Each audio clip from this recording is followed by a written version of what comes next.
اللہ کے محبوب علیہ الصلوۃ والسلام نے ایک بڑی خوبصورت بات ارشاد فرمائی، ذرا سنیے اور اس کا لطف لیجئے، اور حضور کے دیے گئے اس وعدے پہ دل کے قرار کا سامان کیجئے۔ اللہ کے محبوب علیہ السلام نے ارشاد فرمایا کہ من یکفل لی اللہ یسأل الناس شیئا،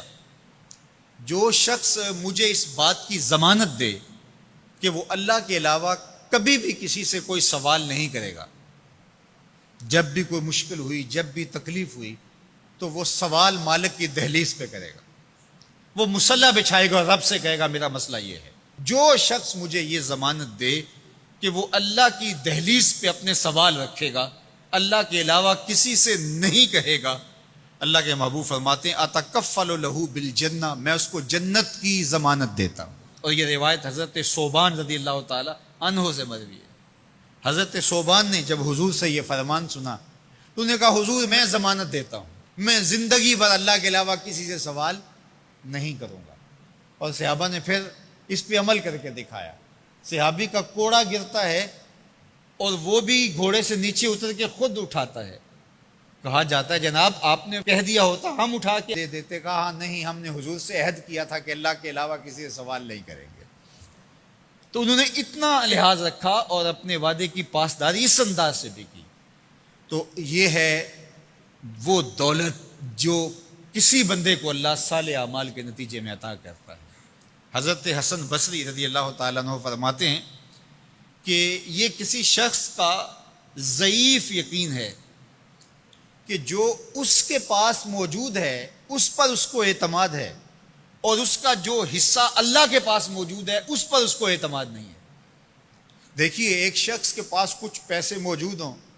اس کی جیب میں ہے، اس کے لاکر میں ہے، گھر میں ہے، اور ایک وہ اس کا مال ہے جو بینک میں پڑا ہوا ہے،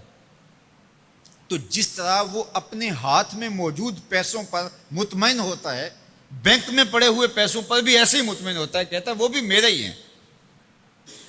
تو جو شخص بینک میں پڑے ہوئے پیسوں پر تو مطمئن ہے، گھر میں موجود رقم پر تو مطمئن ہے، اس کے ہاتھ میں، اس کی جیب میں جو ہے اس پر تو مطمئن ہے، اور اس کی قسمت کا جو ابھی اللہ کے پاس ہے اس نے ابھی اس کو دیا نہیں، اس پہ مطمئن نہیں ہے، تو حضرت حسن بصری فرماتے ہیں اس سے بڑھ کر ذوف یقین اور کیا ہوگا کہ جو اس کے پاس ہے، جس کو چرایا جا سکتا ہے، جس کو چور کھینچ سکتا ہے، جو گر سکتا ہے، جو چھینا جا سکتا ہے، اس پہ تو یقین کر رہا ہے کہ یہ میرا ہے، اور جو اس کا حصہ اللہ کے ہاں ہے اس پہ یقین نہیں کر رہا، تو کہا کہ اس سے بڑھ کر پھر اور ذوف کیا ہو سکتا ہے۔ اس لیے اپنی زندگی میں قناعت کا نور رکھنے والے ہی مطمئن زندگی گزارتے ہیں۔ ابن جوزی نے کہا تھا کہ جس شخص کی زندگی میں قناعت آ گئی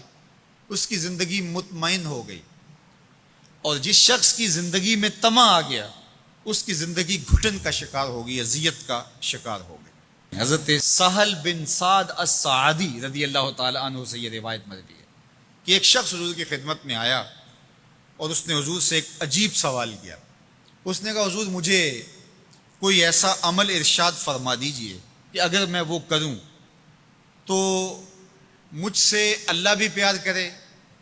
اور اللہ کی مخلوق بھی مجھ سے پیار کرے، ایک عمل ایسا بتا دیجئے اگر میں وہ عمل بجا لاؤں تو اللہ مجھ سے پیار کرے اور اس کی مخلوق بھی مجھ سے پیار کرے۔ اللہ کے محبوب نے اس کو جو جواب دیا اس کا مفہوم سن لیجئے۔ آقا کریم نے فرمایا جو دنیا میں موجود ہے، میسر ہے، اس سے بے رغبت ہو جا، تیری ضرورتیں تو پوری ہوں گی، اس میں تو کوئی شک نہیں، لیکن تیری رغبت ادھر نہ رہے، زہد فی الدنیا اختیار کر لے، تو تجھ سے اللہ پیار کرے گا کہ یہ بندہ دنیا میں رہ کے بھی دنیا کا نہیں میرا ہے، اور جو لوگوں کے پاس ہے ان سے بے نیاز ہو جا تو لوگ تجھ سے پیار کریں گے، اور اگر تو لوگوں کی جیبوں پہ نظر رکھے گا اور لوگوں کی دولت میں، ان کے مال میں تجھے رغبت ہوگی تو فرمایا کہ پھر لوگ تجھ سے دور ہٹ جائیں گے۔ تو اللہ قناعت کا نور عطا فرماتا ہے شخص کو جو اچھے اور صالح اعمال بجا لائے۔